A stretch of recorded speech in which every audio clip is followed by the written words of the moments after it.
네, 미국 대선을 불과 56일 앞두고 해리스 부통령과 트럼프 전 대통령이 처음으로 대면했습니다. 90분 동안 진행된 TV 토론에서 두 후보가 혈투를 벌인 결과 해리스 부통령이 우세했다는 평가가 나오고 있는데요. 이번 토론이 앞으로의 대선 판도에 어떤 영향을 줄지 김진아 한국외대 교수와 함께 짚어보도록 하겠습니다. 교수님 안녕하십니까? 네, 안녕하세요. 네. 자, 일단 교수님의 총평을 들어보고 싶은데요. 사실 트럼프 전 대통령은 이제 베테랑이기 때문에 트럼프 전 대통령이 공격을 하고 해리스 부통령이 수비할 것이다. 이런 이제 예상이 나왔는데 예상과는 좀 반대의 결과가 나온 것 같기도 해요. 예, 원래 현직에 있는 사람이 좀 방어를 해야 되고 네. 그리고 이제 도전자가 공격을 해야 되는 게 맞는데 예, 이번에는 저도 처음 들었던 느낌이 역할이 좀 바뀌었다라는 생각이 좀 들었습니다. 지금까지 트럼프의 이상함 이게 조금 매력이었다라고 한다면 네. 이제는 좀 지루함이 된 것 같아요. 그런 부분이 좀 있었고요. 그리고 시작부터 이게 공격 포인트를 잡아서 좀 열받게 한 전략이 잘 먹혀지지 않았나라는 생각이 들어요. 왜냐하면 처음에 가장 먼저 지적을 했었던 게 트럼프 지지자가 떠난다, 유세장에서. 그 얘기를 했거든요. 그게 사실은 최근에 해리스 진영의 광고 내용이에요. 그래서 유세장이 썰렁하다 이거를 이제 주로 이제 내보냈었는데 그것 때문에 이제 좀 공격 타이밍을 트럼프가 성공 때문에 조금 놓쳤고 그리고 그렇다 보니까 현직처럼 마치 방어를 해야 되는 그런 수세에 조금 몰리게 됐다라는 생각이 들었어요. 그래서 좀 라떼 발언을 되게 많이 했거든요. 라떼는 잘했는데 네. 내가 3차 대전을 막았는데 뭐 이런 식으로 좀 수세적으로 얘기를 했는데 원래 의도는 그건 아니었을 거예요. 왜냐하면 트럼프 측의 최신 광고를 보면은 데이원 그러니까 해리스의 첫날 이렇게 시작하는 광고가 있거든요. 예, 그래서 뭐 인플레 문제라든지 뭐 이민 범죄 뭐 등등등 이것들을 전부 다 지금까지 못 풀었는데 백악관에 이제 첫날부터 뭘 할 수 있겠느냐 이런 공격 포인트가 상당히 많았어요. 근데 예, 예. 그거를 사용을 못했던 거죠. 아, 그렇군요. 실제로 이제 이번 토론을 지켜본 등록 유권자, 그러니까 시청자의 63%는 해리스가 더 잘했다. 그러니까 이제 나머지 37%는 트럼프 전 대통령이 더 잘했다는 이제 응답자의 결과가 나온 건데, 그러면 해리스 부통령의 어떤 점이 좀 부각이 됐고 트럼프 전 대통령은 어떤 점이 좀 미진했을지 이 부분도 짚어본다면요. 해리스 후보 같은 경우에는 공화당에서는 조금 극좌 이미지를 많이 만들어내려고 했는데 그거는 조금 피한 것 같아요.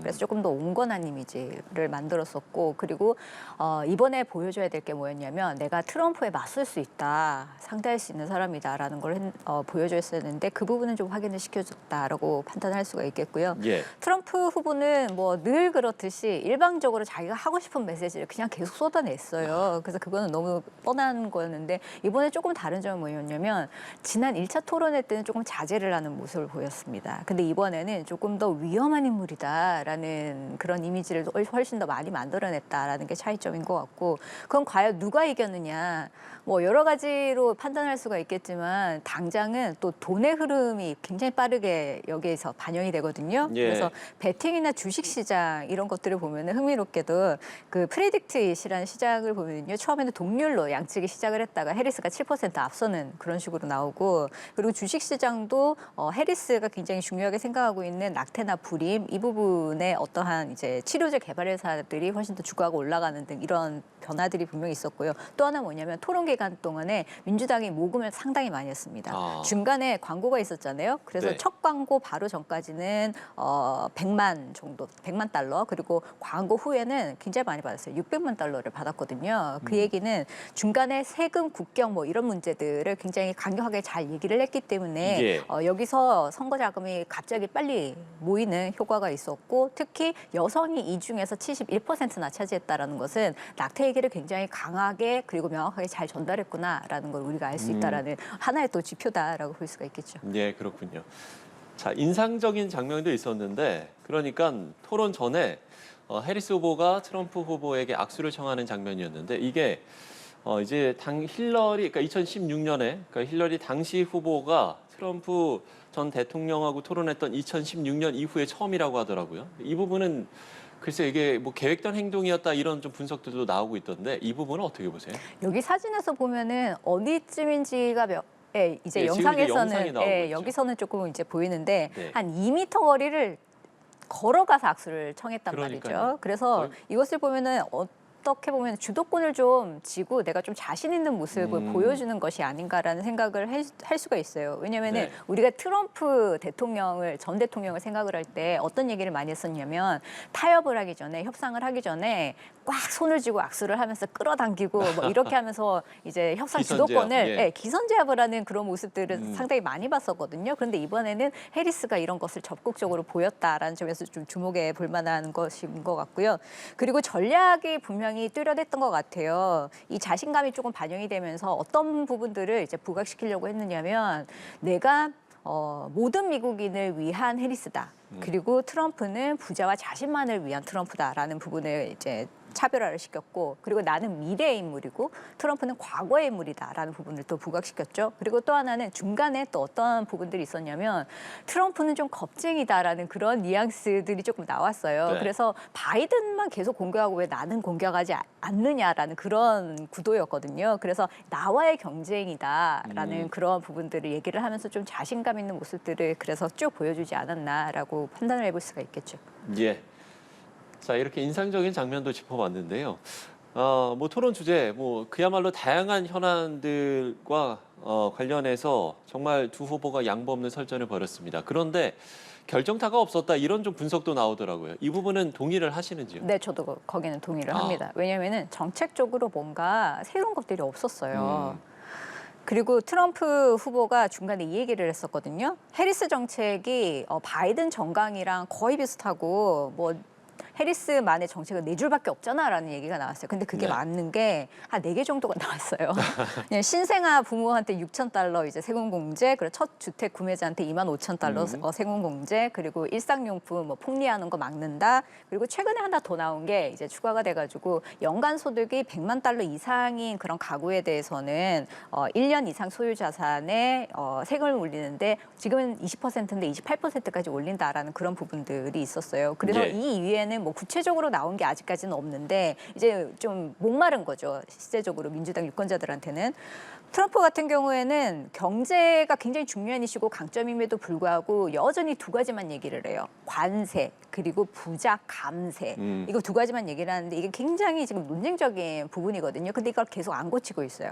그러니까 관세 같은 경우에는 결국에는 그 관세를 다른 나라가 낸다라고 지금 얘기를 하잖아요. 근데 절대 그게 아니거든요. 왜냐면은 수입품이 들어오면은 수입하는 기업이 관세를 내는 겁니다.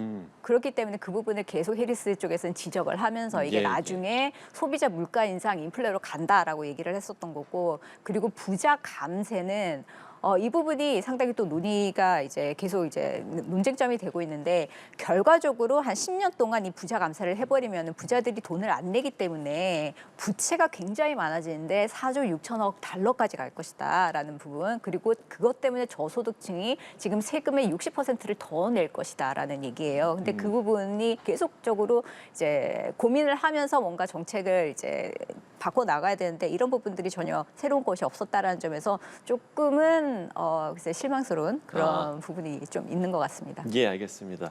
자, 그런가 하면 김정은 북한 국무위원장을 두고 공방을 주고받기도 했는데 일단 해리스 부통령은 김정은과 러브레터를 교환한 것이 잘 알려져 있다 이렇게 공격을 하자 트럼프 전 대통령은 그러니까 지금 바이든 행정부 임기 동안 북한이 계속 도발을 하고 있다 이제 이런 부분들을 지적을 했거든요.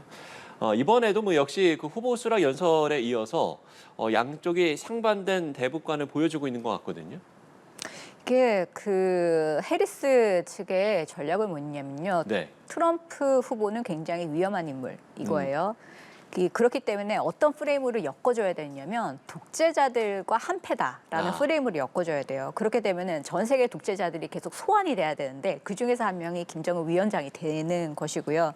그렇기 때문에 세계적인 왕따들이랑 친구고 너는, 그리고 나머지 글로벌 리더들이 너를 싫어해라는 그런 메시지로 지금 가지고 간 거였거든요.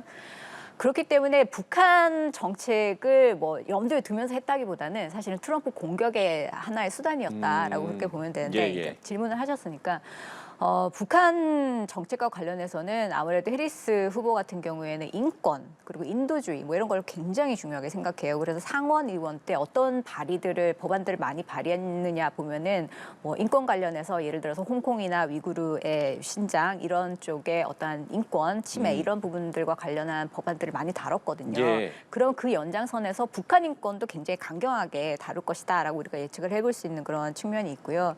그리고 트럼프 후보 같은 경우에는 많이들 뭐 예측을 하시기로 좀 다른, 좀 전향적인 어프로치를 취하지 않을까라고 기대를 하시긴 하는데 저의 개인적인 생각은 단기적으로 만남을 시도는 할 수가 있을 거예요. 김정은 하지만 위원장과의 만남은 네, 그거는 단기적으로 뭔가 시도는 할 수 있지만 장기적으로 성과를 얻는 대화로는 갈 수가 없다라는 거예요. 그건 너무나 어려워요. 왜냐하면 법제도적인 것들이 다 막고 있거든요.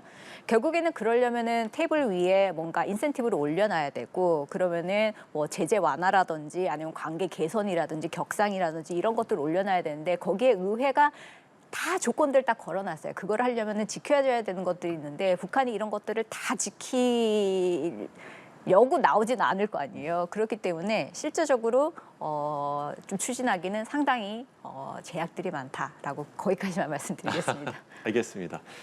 자, 그런가 하면 트럼프 전 대통령이 막말 본능을 감추지 못했다 이런 이제 평가가 나오는 게 일단 해리스 부통령을 마르크스주의자라고 색깔론 공세를 펴기도 했고 그리고 이민자들이 주민들의 개고양이를 잡아먹는다 이런 주장을 했거든요. 이거 어떻게 좀 받아들여야 될까요? 이게 참 지난 토론 때는 약간 애매모호한 거짓말을 해서 이게 맞나 안 맞나 이랬어요. 네. 근데 이번 토론에는 너무나 수세에 몰리다 보니까 이게 명백한 너무나 뻔한 거짓말들을 계속 했었던 것 같거든요. 그러니까 뭐 몇 가지 말씀드리자면 뭐 민주당은 출생한 아기를 죽이는 것을 지지한다. 이건 너무나 말이 안 되는 살인행위인데 그리고 미국을 제외한 전 세계에서 범죄가 낮아지고 있고 미국은 높아지고 있다. 사실 최근에 FBI의 보고서도 분명히 적시를 하듯이 지금 범죄가 아주 역사적으로 드물게 빠르게 낮아지고 있는 게 사실이거든요. 그리고 뭐 우리나라는 뭐 예를 들어서 관세를 부과하고 있다. 아까 그 말씀드렸고 그리고 지금 가장 높은 인플레이션 겪고 있다. 사실 최저치를 계속 낮아지고 있고 3% 이하로 지금 떨어진 지가 꽤 됐어요. 그렇기 때문에 연준이 금리 인하한다라는 게 지금 다 알려져 있는 사실인데 그런 부분을 알면서도 계속 왜 얘기를 할까? 이게 사실은 질문인 거잖아요. 그래서 왜 그럴까 생각을 해보면 일단 준비된 구체적인 내용이 없었다라는 거고요. 그렇게 되면은 유세장에서 늘 하던 레파토리를 그냥 가지고 왔지 않았을까. 그래서 거기서 하던 거짓말을 그냥 여기서도 그냥 해버리는 그런 방식이지 않았을까라는 생각이 들 수밖에 없다라는 거죠. 그래서 보면은 정말 말도 안 되는 부분들이 많이 이제 얘기가 될 수밖에 없는데 스스로 이제 자기 발목을 좀 쥐는 그런 내용들이 많이 나왔어요. 예. 그러니까 예를 들어서 오바마 케어를 왜 반대를 했느냐. 이거를 이제 디펜스를 하다 보니까 개혁에 어떠한 이제 대안을 제시를 해야 되는데 대안이 없으니까 나 컨셉만 있어요. 그리고 아직 계획은 없으니까 기다려줘요. 이렇게 이제 대응을 할 수밖에 없다라는 거죠. 그리고 이민자 문제도 굉장히 자기가 강점으로 가지고 있는 문제인데 이민자를 대량 추방하겠다는 부분에 대해서 그럼 어떻게 생각해요? 이렇게 하면 구체적인 답을 내놔야 되잖아요. 근데 거기에 대해서 답을 또 내놓지 못하는 그런 부분들이 실제로는 이 토론 준비를 그렇게 충분히 하지 않았을 수도 있다라고 그렇게 보여집니다. 그게 이제 자신감 때문이었을까요? 내가 뭐 충분히 이 토론을 준비하지 않아도 잘할 수 있다는 어떤 자신감 때문에 그랬을까요? 아니면 어떤 이유 때문에 그랬을까요? 글쎄요. 아까도 말씀드렸듯이 1차 토론 때 트럼프는 어떤 식의 전략을 썼냐면은 내가 하고 싶은 늘 하던 레토릭을 그냥 던져만 둬도 사실은 이기는 그런 토론이었어요. 바이든 대 이제 트럼프의 그 구도 속에서는. 네. 하지만 이제는 상대가 바뀌었잖아요. 그러면 바뀐 상대에 맞춰서 준비를 해왔어야 되는 것 같은데 그 부분을 좀 간과한 게 아닌가. 너무나 넘친 자신감으로 오지 않았을까 하는 그런 부분도 있는 것 같습니다. 예, 알겠습니다.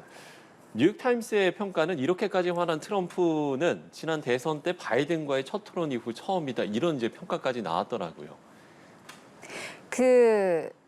굉장히 환하게 만들기는 했어요. 예, 좀 발끈하는 모습이 많이 있었어요. 이게 참 공화당으로서는 난감한 부분이기도 해요. 왜냐하면 공화당은 좀 착한 트럼프가 나오기를 바란다라는 측면이 분명히 있었거든요.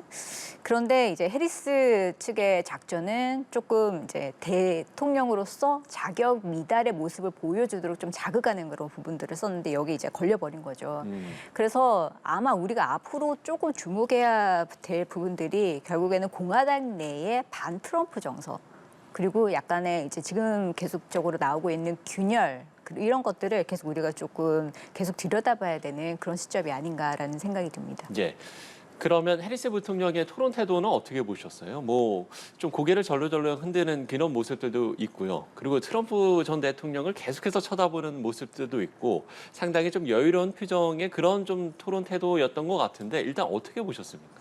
일단 해리스 쪽에서 가장 중요하게 생각했었던 그런 프레임 자체가 뭐였느냐면요. 범죄자 대 그리고 검사의 프레임이었어요. 그래서 이번에도 많이 언급이 됐는데 트럼프의 형사재판과 관련한 부분들이 언급이 됐잖아요. 근데 예. 그것은 반드시 언급을 했어야 되는 겁니다.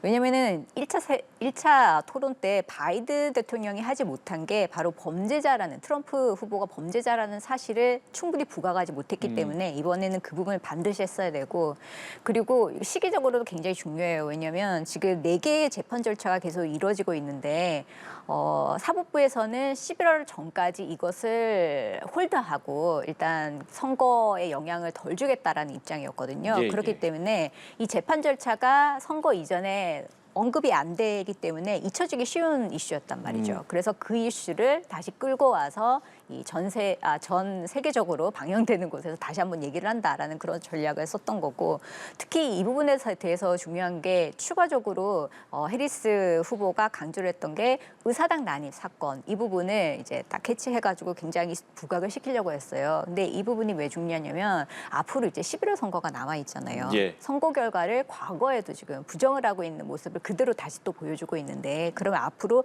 올 대선에 어떤 일이 일어날 것인가 유권자들이 심각하게 고민을 해야 되는 그런 상황을 만들어냈다라는 거죠. 그래서 이 비슷한 사태가 또 일어날 수 있다라는 그런 공포감 이런 것들을 조금 다시 한번 인지시켜주는 그런 전략을 쓴 것 같습니다. 예, 알겠습니다.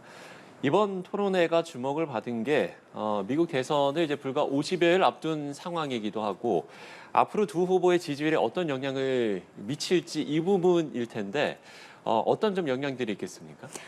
원래 일반적으로는요. 첫 번째 토론을 할 때 얼마나 잘했느냐 이게 표 차이가 딱 나잖아요. 네. 그러면은 한 10% 잘했다 못했다 이 평가가 나면은 그게 지지율 1%로 옮겨간다라는 그런 공식이 뭐 암묵적으로는 있어요. 네. 그런데 지금은 양당이 너무나 양극화가 되어 있기 때문에 아마 그렇게 뭐 지금 한 30% 차이가 나니까 3%가 지지율로 나와야 되잖아요. 근데 그렇죠. 그 정도까지 드라마틱하게 나오진 않을 것 같아요. 지금 뚜렷한 선두주자가 일단은 없고요. 네. 그리고 우리가 봐야 될 것은 전체적인 평균이 아니라 경합주입니다. 경합주 중에서 특히 지금 러스트벨트, 위스콘신, 미시건 그리고 펜실베니아. 네. 그중에서 펜실베니아가 가장 중요한데 여기가 가장 많이 흔들리는 곳이에요. 근데 이 세 곳만 잡으면은 민주당으로서는 선거에 이깁니다. 그렇기 때문에 펜실베니아가 앞으로 어떻게 변할지를 중요하게 봐야 되는데 여기서 우리가 관가지 말아야 될 것은 뭐냐면 2016년에도 그랬고요. 2020년에도 그랬고 사전조사에서 트럼프에 대한 지지도가 상당히 과소평가됐어요. 그렇기 때문에 실제로 뚜껑을 딱 열어보면은 트럼프 지지율이 3에서 5% 더 잘 나왔거든요. 예, 예. 그렇다면은 앞으로도 이 중요한 경합주에서 해리스 측은 적어도 3에서 5% 정도는 벌려놔야지 안심하고 이제 선거에 이길 것이다라고 예측을 할 수 있는 부분이기 때문에 특히 이게 대선 토론이 펜실베니아에 있었잖아요. 그리고 이 펜실베니아 주민들을 어쨌든 좀 생각하는 발언들을 상당히 많이 했다라고 저는 생각이 들거든요. 그래서 중도 확장성이 앞으로 더 중요할 텐데 이 중도 확장성을 위해서 자신이 과거에는 예를 들어서 뭐 프래킹 이게 가스 추출하는 거거든요. 이것이 환경 오염 때문에 반대를 하고 있다가 난 반대하지 않는다라고 이제 또 말을 달리하고 그리고 민간 보험과 관련해 가지고 이제 옵션을 과거엔 좀 반대를 했는데 이제는 또 지지한다라고 얘기를 하면서 연방 공당이 제공을 하고 있는 그런 의료보험들을 모든 사람에게 이제 제공을 한다라는 그런 법안까지 공동 발의했음에도 불구하고 입장을 바꾼 것은 이 중간층들을 조금 고려해서 그 말을 바꾼 측면들이 있기 때문에 이것이 과연 앞으로 중도층을 더 끌어모으는 2달간의 그런 작업에 얼마나 반영이 될지는 조금 더 지켜봐야 될 것 같습니다. 예. 추가 토론이 있을지도 관심사인데 일단 뭐 해리스 캠프 측은 좀 원하는 것 같습니다만 트럼프 전 대통령 측은 뭐 권투의 비유를 하더라고요. 그러니까 진 사람이 오히려 새로운 경기를 원한다. 우리는 이겼기 때문에 더 이상 뭐 경기를 할 필요가 없다. 이렇게 좀 이야기를 하는 것 같은데요. 추가 토론 가능성이 있겠습니까? 참 그건 참 어떻게 포장하느냐에 따라서 듣는 사람이 좀 달리 이제 들을 수도 있는 부분이 분명히 있는 것 같은데 네네. 이번에 트럼프 진영에서 토론을 스스로 못했다고 판단했던 게 맞는 것 같아요. 왜냐면은 이제 토론을 끝나고 나서 그 미디어 센터 그쪽으로 와가지고 굳이 찾아와가지고 자기가 어떻게 했는지 해명을 했어요. 근데 처음 이러지 않았었거든요. 네. 원래는 뭔가 좀 미진했다는 걸 스스로 안다라는 거죠. 그래서 이제 글쎄요. 앞으로 조금 더 지켜봐야 되기는 하겠지만 트럼프 측에서 봤을 때도 일단은 현직이 아니잖아요. 그렇기 때문에 미디어 조명을 많이 받지 않습니다. 그런데 앞으로는 더 많이 받아야 돼요. 그러면은 내셔널 방송의 조명을 받을 수 있는 뭔가 기회를 계속 만드는 것이 사실은 중요하거든요. 그럼 그것이 토론이 될 것이고, 그래서 다시 이제 돌아가서 이제 어떻게 할까를 보면은 계속 이전부터 얘기를 해왔었던 게 폭스뉴스 네트워크를 계속 얘기를 했거든요. 그리고 오늘도 공정한 네트워크에서 토론이 열리면 자기도 고려해 볼 수 있다라고 조금 여지를 3대1의 경기였다 이제 이런 예, 식이었던 거죠. 약간 여지를 네. 남기면서 이제 내가 조금 더 유리한 그런 판을 아. 한번 짜면 할 수도 있다라는 부분을 얘기를 했기 때문에 아마 폭스뉴스 진행으로 하는 거를 조금 어필을 할 것 같아요. 그러면은 해리스 후보 쪽에서 이것을 받을 것인가 말 것인가를 다시 또 결정해야 되는 그런 측면이 있고, 그리고 이 대선 토론이 아까도 이제 돈의 움직임 보라고 말씀을 하셨는데 왜 중요하냐면 이 지금 트럼프 캠페인이 활동이 상당히 조금 상대적으로 볼 때 둔화가 됐거든요. 네. 그리고 민주당과 이제 공화당의 모금을 보면은 민주당이 지금까지 한 3배 이상 모금을 더 많이 했고 그만큼 더 많이 썼음에도 불구하고 현금 보유가 1대2, 2배나 차이가 나요. 그렇게 되면은 토론회를 통해 가지고 뭔가 퍼포먼스를 잘해 가지고 자금을 끌어들일 수 있는 이런 이벤트를 좀 많이 가져야 되는 것도 맞습니다. 그렇기 때문에 여러 가지를 좀 고려하지 않을까 그렇게 생각이 듭니다. 예. 토론이 끝난 후에 흥미로운 뉴스가 또 하나 있었는데요. 세계적 팝스타죠. 테일러 스위프트가 해리스 부통령 지지를 공식 선언했습니다. 워낙 지금 SNS 팔로워만 그야말로 2억 8천만 명, 정말 어마어마한데 이런 팔로워가 이렇게 어마어마한 숫자를 갖고 있기 때문에 과연 이 팬덤을 가지고 있는 상황에서 영향을 분명 이 대선 판도에 영향을 주지 않을까 이제 이런 부분인 건데요. 영향이 있을까요? 어떻게 보세요? 다들 테일러 스위프트의 그 입장에 대해서 궁금해했었어요. 네. 추정치로 아마 민주당을 지지할 것이다라고 했지만 공개 의사는 아직까지는 표시하지 않았던 상황인데 이제 커밍아웃을 한 거죠. 그래서 해리스는 더 유능하고 그리고 훨씬 더 많은 일을 할 거다라고 분명히 입장을 밝혔고, 그리고 여기서 보면 고양이를 안고 있는 사진. 이 들어있잖아요. 예. 이것은 공화당을 직설적으로 비판하는 그런 모습입니다. 왜냐하면 제이디 밴스가 해리스 후보를 비판을 하면서 조롱을 하면서 아이도 없는데 고양이만 키우는 여성이라는 그쵸, 그런 그쵸. 이미지를 만들어냈어요. 네, 그렇기 예. 때문에 거기에 반박을 하는 그런 모습을 보여주면서 좀 힘을 실어준 거고, 더욱더 중요한 건 뭐냐면 여기 이제 그래서 이제 보시다시피 투표를 하라라고 종용을 해요. 아무래도 팔로워들이 젊은 층이 많을 거 아니에요. 그런데 젊은 층의 투표율이 굉장히 중요한 선거거든요. 그렇기 때문에 이제 투표를 하려면 유권자 등록을 해야 됩니다라고 아주 이제 자세하게 설명도 해주고, 그리고 사전 투표가 훨씬 더 쉬워요라고 얘기하면서 링크도 걸어주고 네. 이렇게 함으로써 아마 유권자들의 그런 투표율에 조금의 영향을 줄 수 있는 부분이 있어서 저도 그 부분은 좀 지켜볼 필요가 있다고 생각합니다. 예, 알겠습니다. 자, 마지막으로 짧게만 좀 질문을 드리면 그럼 이제 앞으로의 변수 어떤 걸 꼽을 수 있겠습니까? 결국에는 경합주가 어떻게 움직이는가를 아, 봐야 돼요. 예, 예. 그리고 특히 필라델피아가 있는 그 펜실베니아는요, 남부 같은 경우에는 상당히 도시화가 되어 있어요. 그리고 교육이나 뭐 의료 기술 이런 것들이 잘 발달이 되어서 민주당 텃밭이라고 하지만 북부는 전혀 다릅니다. 여기는 시골이고요. 특히 천연가스 굉장히 중요한 사업이에요. 그렇기 때문에 기후 변화, 그린 뉴딜 뭐 이런 거 얘기를 하면은 표를 깎아먹을 수 있는 지역이거든요. 그렇기 때문에 앞으로 민주당이 이쪽 북쪽을 얼마나 잘 관리하느냐가 펜실베니아를 가지고 오느냐 마느냐에 상당히 영향을 미치고요. 그리고 오늘은 대선 토론 중에서 이제 대통령들끼리의 토론이었는데 10월 1일에 또 부통령들끼리의 이제 토론이 있습니다. 그 부분을 우리가 좀 더 주목을 해보면서 제이디 벤스 그리고 팀 월츠가 처음으로 붙는 그런 이벤트거든요. 그래서 거기서 또 어떤 격돌이 있을지 이런 것도 좀 흥미롭게 지켜보시면 좋을 것 같습니다. 예, 알겠습니다. 자, 대선 판도의 변수까지 짚어봤습니다. 김진아 한국외대 교수와 이야기 나눠봤습니다. 오늘 말씀 고맙습니다.